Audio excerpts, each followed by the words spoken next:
Let's bring in Michael Wilbon for more on the subject matter. Will he or won't he aside, Michael, when it comes to Tyrese Halliburton, what do the Pacers need to do in order to extend this series at this point? Wow. They need to get something miraculous.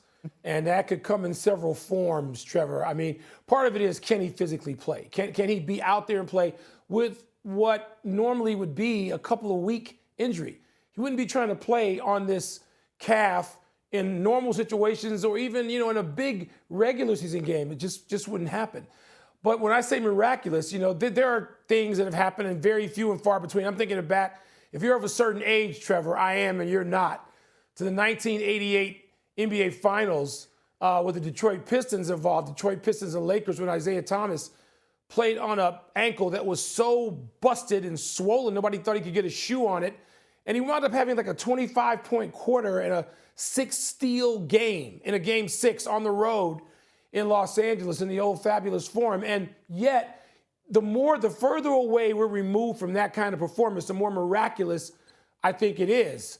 And you don't get them every day. That's why they're miraculous. So I don't know. And I'm not suggesting that Halliburton should be out there trying that or that they're going to get that from him, even if he can physically get out there and play when you're talking about a lower leg injury. But it's hard to see the Pacers having much success without him, given what he has meant to them all season and particularly the postseason. Now, I may not have been around in real time, but that's what YouTube's for, baby. That's all it is. Now, that was the first time that Hallie was held scoreless for an entire first half and without a field goal for an entire game in his postseason career. But shifting over to the Thunder perspective, though SGA has been hooping at a full MVP level for this entire series, Jalen Williams shouldered the scoring load in Game 5. What kind of value does a performance like that provide the Thunder? Well, it means your MVP can still be MVP, but he's got a tag team partner. And I hesitate to go to the Batman-Robin analogy because, J-Dub is playing at an all-league level himself. Not that he has to be a 1B or a number 2. We didn't see that the other night, did we, in that 40-point performance? And you think historically about the MVP level players and what kind of teammate, what kind of tag team partner they had.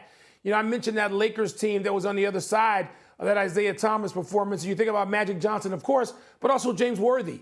He became big game James Worthy for a reason. People have already talked about, Brian Windhorst talked on many of our shows, platforms over the last 48 hours about comparing J-Dub to Scottie Pippen.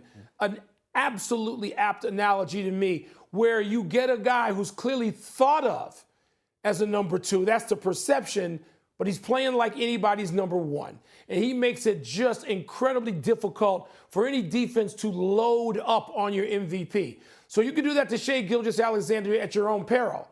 But now you've got a guy who can score 40 in J-Dub. Once you do that, you're seeing championship-level basketball. You're seeing a more recent operation, if you want, Steph Curry, but also Klay Thompson. You've got two people that you just can't keep in front of you. You can't guard. You can't chase hard enough or allocate enough defense to stop or slow down enough. That's what Oklahoma City seems to have right now when you have J-Dub going like that. They seem to have an answer for everything, and the Thunder are 11-2 in best-of-7 series when they go up 3-2. Let's see if they can make it 12-2 come Game 6. Michael Wilbon, we appreciate it as always, sir. Trevor, thank you. Appreciate it. Wanna try to boast at what I look like. Think I'm going harder where I pull up all brains. Jimmy with the heat, I'm on fire. It's 88 over here,